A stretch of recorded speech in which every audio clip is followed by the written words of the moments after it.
स्वागत है। आप देख रहे हैं MTD special memorizing the day के इस स्पेशल प्रोग्राम में हम लेकर आते हैं दिन भर की ऐसी खास खबरें जिसका जानना आपके लिए बेहद जरूरी है। तो चलिए आज की हेडलाइंस पे एक नजर डालते हैं।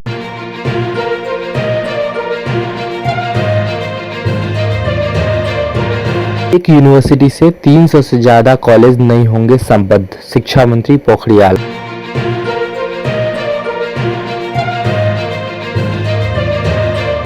पबजी के आदी 16 वर्षीय किशोर ने छोड़ा खाना पीना, लगातार खेलने से हुई मौत।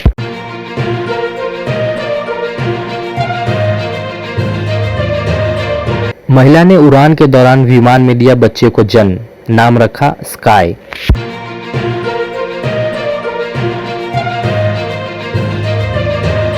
पीएम मोदी ने लॉन्च किया transparent taxation, honouring the honest platform.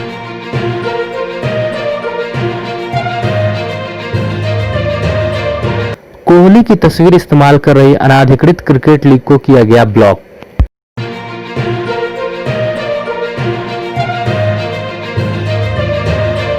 ठीक होने के 6 महीने बाद चीनी महिला का कोविड-19 टेस्ट आया पॉजिटिव। अब खबरें विस्तार से।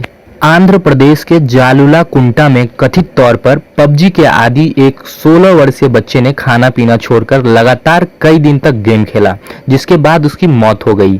कुछ दिन पहले गंभीर रूप से पानी की कमी होने के कारण वह बीमार पड़ गया। उससे डायरिया की पुष्टि हुई और इलाज के दौरान सोमवार को उसकी मौत हो गई। अमेरिका के अलास्का में एक महिला ने उड़ान के दौरान विमान में जन्मे अपने बेटे का नाम स्काई रखा है। क्रिस्टल हिक्स नामक महिला 35 हफ्ते की गर्भवती थी और अलास्का के ग्लेनलेन से अस्पताल के लिए फ्लाइट पकड़ी थी।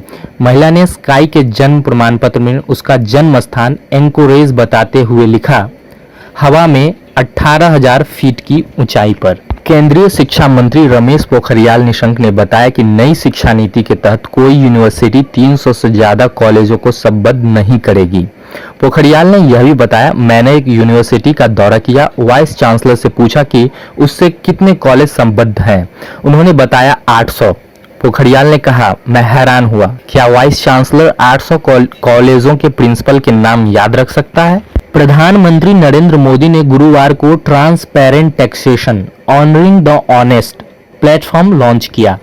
इसे लॉन्च करते हुए मोदी ने कहा, इस प्लेटफॉर्म पर फेसलेस आकलन, फेसलेस आवेदन और करदाता चार्टर हैं।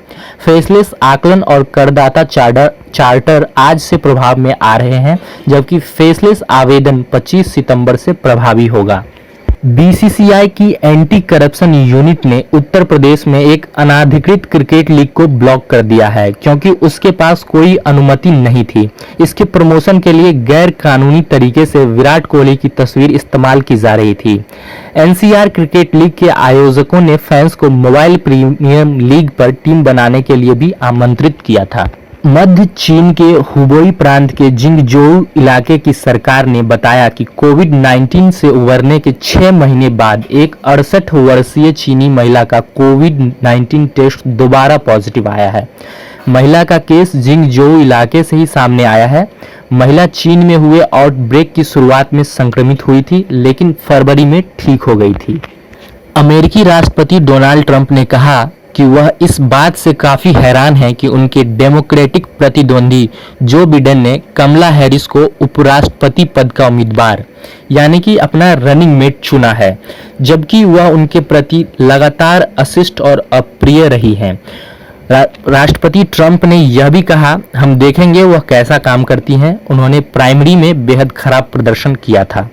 एडटेक स्टार्टअप बायजू के सीईओ बायजू रविंद्रन ने योर स्टोरी को बताया कि बच्चों को कोडिंग सिखाने वाला app white hat junior 2248 crore में खरीदने में उनके 6 वर्षीय बेटे ने भूमिका निभाई। उन्होंने बताया, मैंने 6 सप्ताह पहले अपने बेटे को इस प्लेटफॉर्म पर लाया था। यह आकलन का तरीका था। बायजू ने 5 अगस्त को स्टार्टअप व्हाइट हैट जूनियर खरीदा था।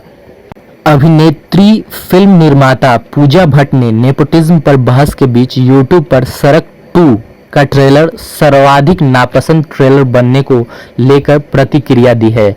YouTube पर नंबर 1 ट्रेंडिंग वीडियो बनने पर भट्ट ने लिखा, नफरत और प्यार करने वाले एक ही सिक्के के 2 पहलू हैं, दोनों की तारीफ करनी होगी। इन्होंने सुनिश्चित किया कि हम ट्रेंड करते हैं। एप्पल के सप्लायर फॉक्सकॉन के चेयरमैन योंग लियू के अनुसार ट्रेड वॉर के कारण दुनिया के कारखाने के रूप में चीन के दिन खत्म हो गए हैं। लियू ने कहा कि कंपनी अब अपनी क्षमता का चीन के बाहर अधिक विस्तार कर रही है। योंग ने यह भी बताया चीन के बाहर का उत्पादन अनुपात अब 30% है, जो पिछले जून में 25% था। कोविड-19 से संबंधित झूठी जानकारी साझा करने को लेकर फेसबुक ने अप्रैल-जून के बीच 70 लाख पोस्ट डिलीट किए हैं। इसके अलावा फेसबुक के हेड स्पीच वाले 2 करोड़ 25 लाख और आतंकवादी संगठनों से जुड़े 87 लाख पोस्ट भी हटाए। फेसबुक ने यह भी बताया महामारी के दौरान कर्मचारियों की कमी के कारण कंटेंट रिव्यू के लिए वह बहुत हद तक ऑटोमेशन पर निर्भर थी। रिपोर्ट्स के मुताबिक टिकटॉक के भारतीय कारोबार में निवेश के लिए बाइटडांस मुकेश अंबानी की रिलायंस इंडस्ट्रीज के साथ बातचीत कर रही है। खबरें हैं कि दोनों कंपनियों के बीच पिछले महीने के आखिर में बातचीत शुरू हुई, लेकिन अब तक किसी नतीजे पर नहीं पहुंची है। रिपोर्ट्स के अनुसार टिकटॉक के भारतीय कारोबार का मूल्य 3 अरब रुपए से अधिक का है। बुलंदशहर पुलिस ने दावा किया है कि अमेरिका में पड़ रही 20 वर्षीय सुदीक्षा भाटी की दुर्घटना में मौत की जांच में छेड़खानी का कोई सबूत नहीं मिला है। पुलिस ने यह भी बताया अमेरिका में पढ़ रही सुदीक्षा को 3 करोड़ 80 लाख रुपए की स्कॉलरशिप मिली थी और उसके रिश्तेदारों ने बीमा के पैसे लेने के लिए छेड़खानी की बात कर तथ्यों को मोड़ा। मुंबई के शोषण डॉक पर बुधवार को एक व्हेल शार्क मृत पाई गई, जिसके बाद महाराष्ट्र के मछली पालन विभाग और राज्य के मैंग्रोव सेल ने जांच शुरू की है। व्हेल शार्क सबसे बड़ी शार्क मछली है और यह एक लुप्तप्राय प्रजाति है। व्हेल शार्क को पकड़ना या उन्हें मारना भारत में वन्यजीव संरक्षण अधिनियम के तहत संज्ञेय अपराध है। इंग्लिश काउंटी टीम कैंट के 19 वर्षीय बल्लेबाज जॉर्डन कॉक्स को कोविड-19 प्रोटोकॉल तोड़ने को लेकर मिडिल सेक्स के खिलाफ होने वाले बॉब विलिस ट्रॉफी मैच से बैन किया गया है। ससेक्स के खिलाफ कैंट की हालिया जीत में 238 रन की पारी खेलने वाले जॉर्डन ने फैंस के साथ सेल्फी के लिए पोज कर सोशल डिस्टेंसिंग के नियमों का उल्लंघन किया था। टाइम्स नाउ को मिले सुशांत सिंह राजपूत की निजी डायरी के पन्नों में 2020 के लिए उनके लक्ष्य सामने आए हैं। इन लक्ष्यों में हॉलीवुड में काम करना, एक प्रोडक्शन कंपनी बनाना जो शीर्ष लेखकों को काम पर रखेगी और उभरती हुई टेक्नोलॉजी का स्टार्टअप शामिल है। टाइम्स नाउ के अनुसार ये नोट्स अक्टूबर-नवंबर 2019 के करीब लिखे गए थे। भारतीय मूल की कमला हैरिस के अमेरिका में डेमोक्रेटिक पार्टी की उपराष्ट्रपति उम्मीदवार बनने पर दिल्ली में रह रहे उनके मामा गोपालन बालाचंद्रन ने कहा कि यह ऐतिहासिक पल है और वह जीती तो पहली बार कई पटकथा लिखेंगी। उन्होंने कहा, मैं बहुत गर्व महसूस कर रहा हूं। उनकी मां आज जीवित होती तो वह भी बहुत गर्व महसूस करती। शायर राहत इंदौरी का असली नाम राहत कुरैशी था और उनके पिता कपड़ा मिल के मजदूर थे। राहत के परिवार के करीबी सैयद वाहिद अली ने बताया, शहर के मालवा मिल इलाके में करीब 50 साल पहले उनकी पेंटिंग की दुकान थी। उस वक्त वह साइन बोर्ड पेंटिंग के जरिए आजीविका कमाते थे। राहत इंदौरी का निधन 12 अगस्त को हो गया है। अमेरिकी राष्ट्रपति डोनाल्ड ट्रंप ने मंगलवार को बताया, हमने कोविड-19 की संभावित वैक्सीन की 10 करोड़ डोज खरीदने के लिए मॉडर्ना के साथ करार किया है। सरकार ने यह भी बताया इसके तहत कंपनी को 112 अरब दिए गए हैं। इस समझौते के तहत अमेरिकी सरकार के पास जरूरत पड़ने पर 40 करोड़ डोज और खरीदने का विकल्प भी होगा।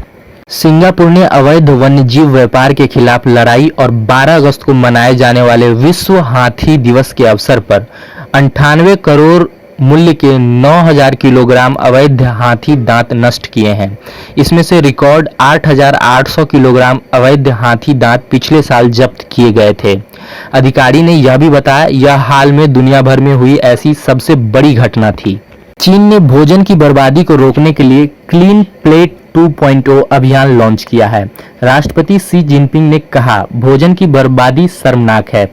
हर एक अनाज कठिन परिश्रम के बाद आता है। कोविड-19 महामारी के प्रभाव ने इस बारे में चेताया है। गौरतलब है कि चीन में प्रति व्यक्ति प्रति मील पर 93 ग्राम भोजन की बर्बादी होती है।